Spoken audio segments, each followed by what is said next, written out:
Hi everyone, my name is Chia. Hello, my name is Anna Karina.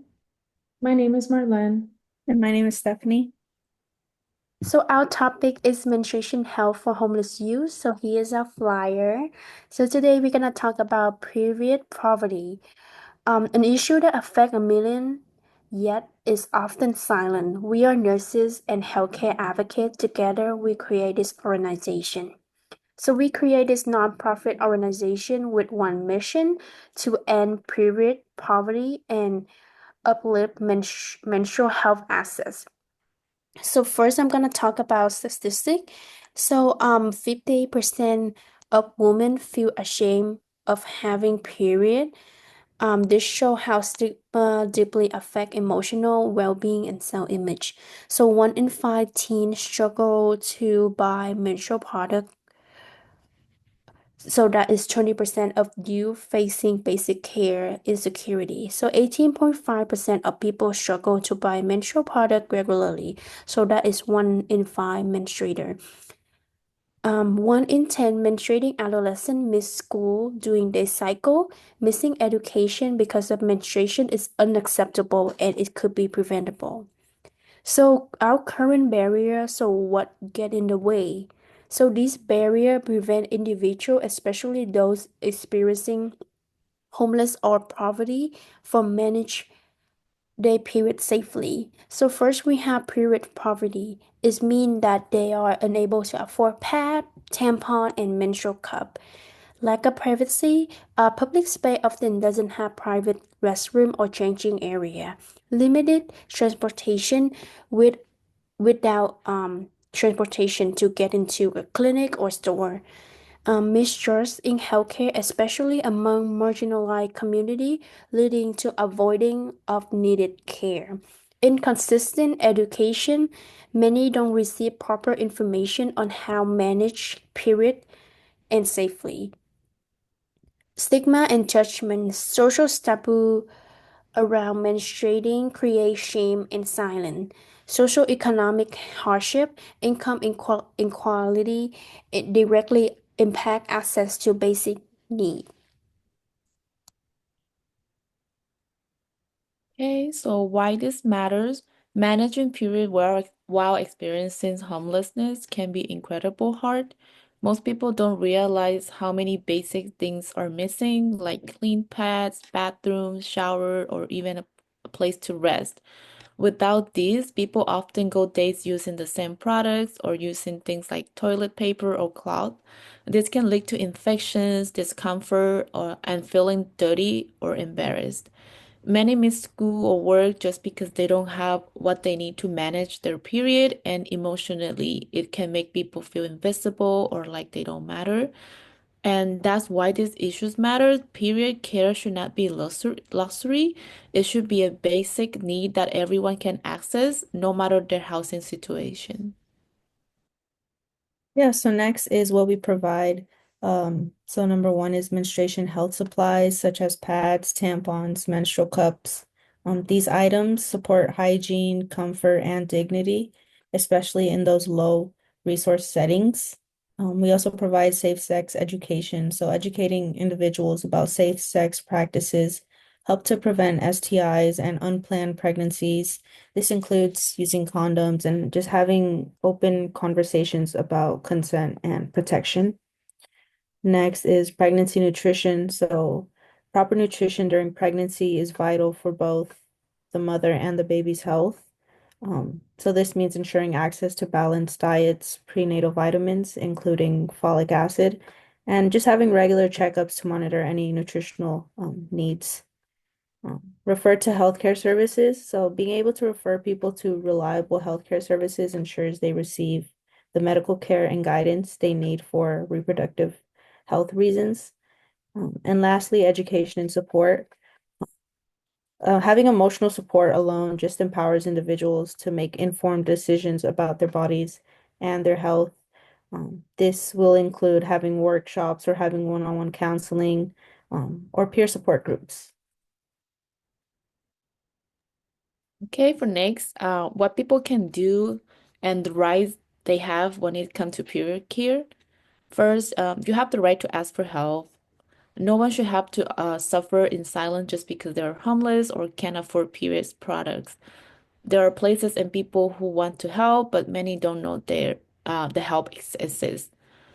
Second, you ask the shelter staff or outreach worker if they offer free period supplies. Some shelter provide pads, tampons, or hygiene kits, but they don't always advertise. A simple question could make a big difference.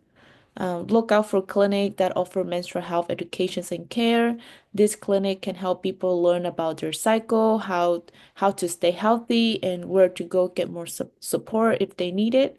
Even learning what's normal and what's not can be empowering. And lastly, share this information with friends who might also need help. A lot of people go through this quietly. Sharing even small tips or where to get free products can make someone feel less alone or more supported.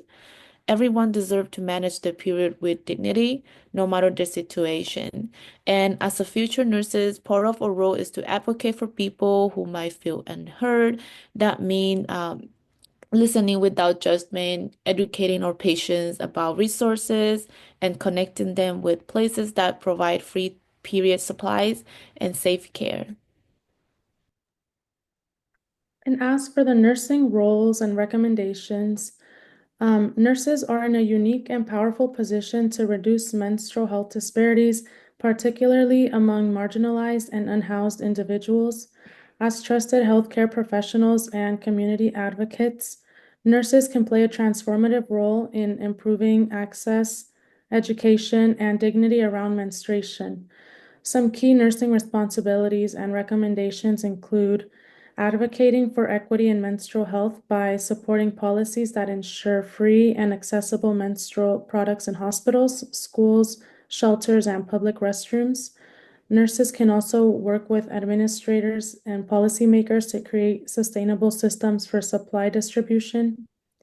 We can also provide compassionate and culturally sensitive education to patients and community members about menstrual hygiene, safe product use, and the importance of regular care.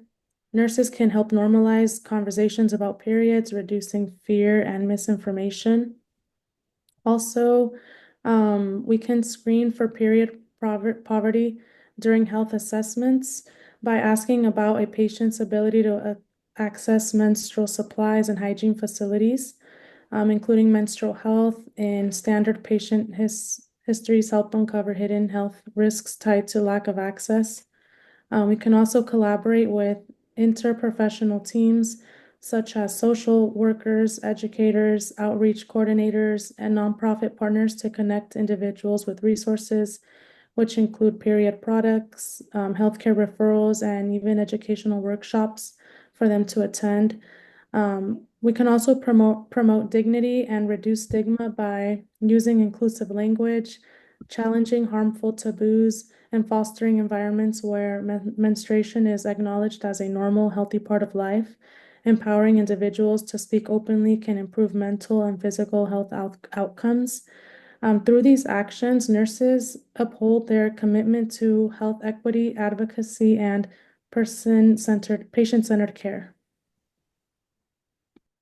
Next is our affiliate partners. So we work with three nonprofits, including I Support the Girls, the PAD Project, and the Period Project, whose goal is very similar to ours in hoping to expand access for menstrual health products, not just locally, but globally as well. And then we also have some local resources, um, including Planned Parenthood, local homeless shelters, local libraries, food banks, and Alliance for Period Supplies, who we usually work with in providing menstrual products or menstrual education for homeless youth. Um, and yeah. And why we love a flyer for our homeless youth population. It's very accessible. Now, not everyone that is homeless has access to like a smartphone, data, or Wi-Fi, but a flyer can be physically handed out anywhere. And its simplicity, a flyer is easy to read, quick to reference, and can be carried anywhere. Its visibility, it can be distributed at shelters, clinics, schools, libraries, and food pantries where the youth can easily see and grab it or posted anywhere where the youth are most likely to be around. And then dignity, receiving a simple, supportive flyer can feel more welcoming and less overwhelming than navigating online resources. And like I said, not all homeless have access to computers or um, phones, but yeah. So, We- So a little bit about our information video. The title is The 16 Years Old Tackling Period Poverty, Amazing Human. So the video is highlighting inspiration story of Bimini Love. The video is a realization that many homeless women lack of access to menstruation product, raising awareness about period poverty, challenging societal stigma, and encouraging open conversation about menstruation.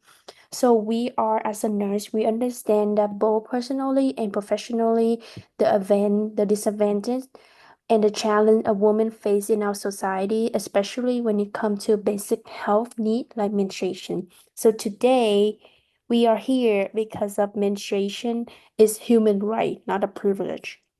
No young woman should ever have to suffer silently, feel ashamed, or risk her health because of having period. Together, we can break the stigma, provide resource, and build a stronger, healthier community for all. So our contact information is listed above in the flyer. And lastly, is this is our reference. And thank you for being here and being part of this change. Thank you.